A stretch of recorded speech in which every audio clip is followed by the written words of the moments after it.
Angela Lee Duckworth. Has anybody seen her TED Talk? Any chance? I highly recommend it. Go ahead and Google her, The Key to Success.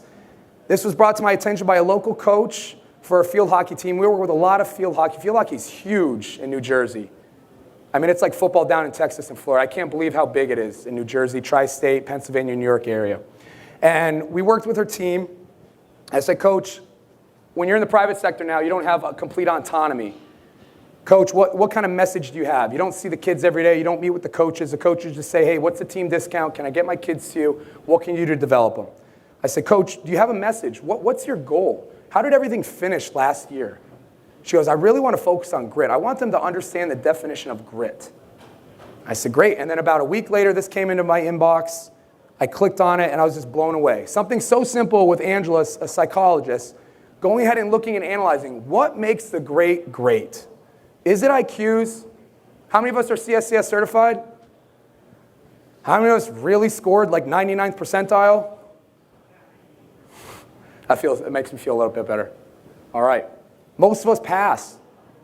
How many of great coaches, they got their certification, but they have something else. They have an insight. They have a connection to athletes. How many of us, how many of friends, or how many people that we've worked with maybe aren't even certified, but they're so great with people? So what she explored, she looked at teachers. She looked at troubled youth and realized it wasn't about their IQ scores. It wasn't about how smart they were. It wasn't about if they came from a great family or not. It came from how much grit they had. And what was grit defined by her? It was having the passion and perseverance for very long-term goals. Isn't that what we do as interns? We have to be so gritty to suck it up, to deal with the little things like, guess what? I've got 24 racks, and I've got to make sure that all the logos face the same way. And I've got to make sure that the platforms are licked clean. I've got to make sure that the muscle milk cooler is stocked.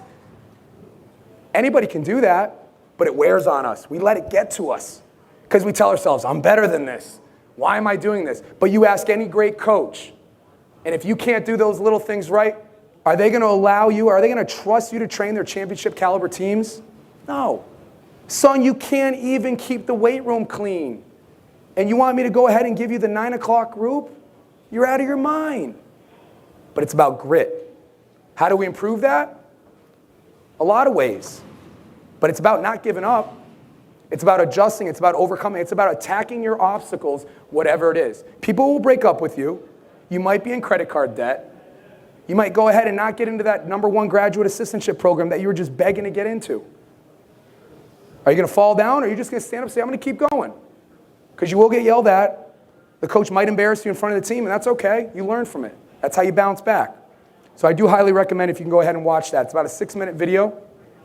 Awesome. Dr. Brian Mann, another close colleague of mine, University of Missouri, also famous for his velocity-based training, picked this up on one of his podcasts. Another aspect of being an intern that I learned is you have 2 scenarios. The guy on the left, he's kind of waiting, looking at it, got his suitcase ready to go, standing at the edge of a pier. What's he waiting for? Anybody know?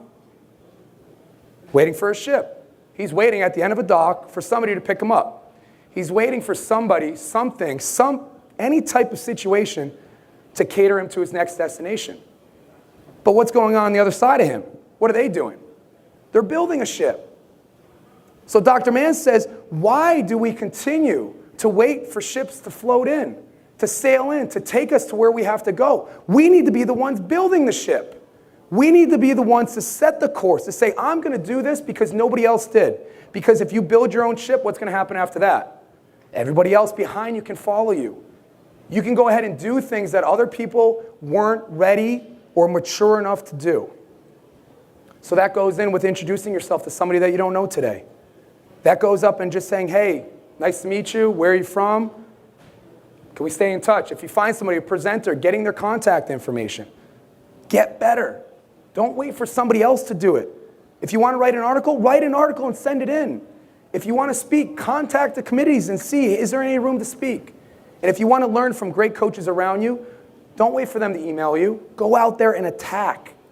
You have to be proactive. Don't wait for the ship to come to you. Go out there and build it.